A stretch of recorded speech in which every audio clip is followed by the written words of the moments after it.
વાત કરીએ પાલનપુરની તો પાલનપુરના ગણેશપુરા વિસ્તારમાં રખડતા ઢોરની અડફેટે એક 4 વર્ષના બાળકને જીવન અને મરણ વચ્ચે મૂકી દીધો છે। ત્યારે પાલનપુરમાં છેલ્લા 2 વર્ષથી રખડતા ઢોરનો ત્રાસ છે, પરંતુ પાલિકા બેદરકાર છે। ત્યારે અત્યારે પણ શરમ વગર કહી રહી છે સ્ટેન્ડિંગ જે ટેન્ડરિંગ કરવાનું બાકી છે એવું કહી રહી છે કે જ્યાં લોકોને ઈજાઓ પહોંચે છે, મોતના મુખમાં ધકેલાય છે, ત્યારે પાલિકા બેદરકાર છે।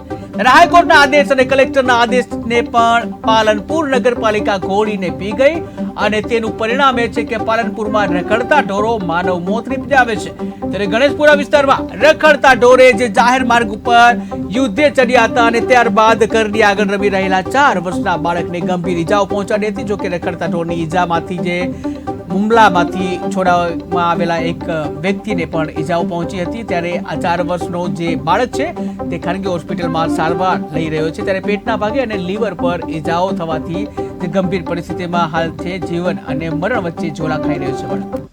છોકરો બહાર રમતો હતો ને ગાયો રમતી આવી ને લડાતી તો છોકરાને હરપેટમાં લઈ લીધો। એક ગાય અમથી મારે કમ ગાયથી અમથી મારતી હતી અને અત્યારે દાખલ કર્યો એનો સિરિયલ કેસ હોસ્પિટલમાં। બાળકને પેટમાં વાગ્યું લીવર ઉપર, ડોક્ટરો એમ કહે કે નક્કી જેવું નહીં। પાલનપુર નગરપાલિકામાં ને પાલનપુર શહેરની અંદર આખા શહેરની અંદર જાહેર રોડ ઉપર બિનવારસી રખડતા ઢોરો પર છે, આખલાઓ ફરે જાય છે। આ અંગે અગાઉ પણ વારંવાર અકસ્માતો સર્જાયા છે, કોઈની જાન પણ ગયેલી છે। એમ છતાં નગરપાલિકામાં આ ઢોરો પકડવા માટેનો કોન્ટ્રાક્ટ આપેલો છે।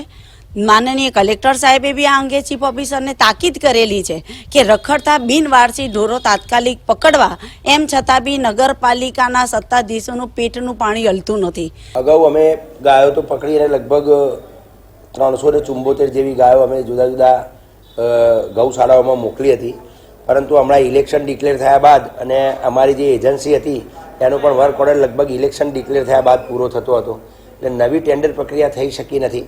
અને હવે વિધિના 4 તારીખે આચારસંહિતા પતી જાય અમે 15 દિવસની ટેન્ડર પ્રક્રિયા કરી અને એજન્સી નક્કી કરી દઈશું। એટલે આ વખતે ચોમાસામાં